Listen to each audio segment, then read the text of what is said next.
2016年一個早上4點鐘嘅鬧鐘叫醒我去參加 BNI。當其時我係一個3人公司嘅老闆，我冇諗過一個微不足道嘅選擇會成為我人生最大嘅轉捩點。我係 Sam Yu，自從參加咗 BNI 之後，我都會喺會議同會員嘅互動花絮交流嘅片段放上去社交媒體，就係因為呢一個簡單動作，俾人見到我係一個擁有好多資源、好持之以恆付出嘅人。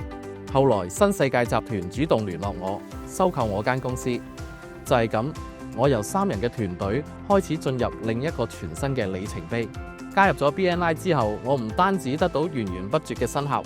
俾咗好多人脈網絡資源我，令我得到完整嘅資源生態圈，令到我嘅業務獲得更多嘅支援同埋多元化嘅發展，提升業務嘅專業能力。而 BNI 亦教識咗我一樣嘢，就係 dream big，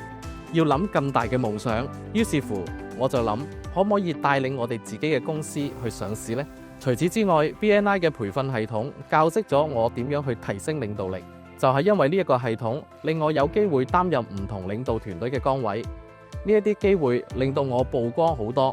令我更有效咁發揮領導力，幫我成為更好嘅生意人。終於2024年第4季，我哋夢想成真，我哋正式喺美國 Lexus 上市，成功集資。而我知道呢一切唔係偶然㗎。如果唔係 BNI， 我絕對唔會諗到，或者唔敢去諗將公司上市。如果大家對自己嘅生意有好大嘅抱負，甚至遠大嘅目標， BNI 係一個好好嘅平台，幫助大家。因為改變會帶來機遇，人物不在於記幾多個電話，加咗幾多個人，而係當你有足夠優秀嘅時候，人哋就會主動加你。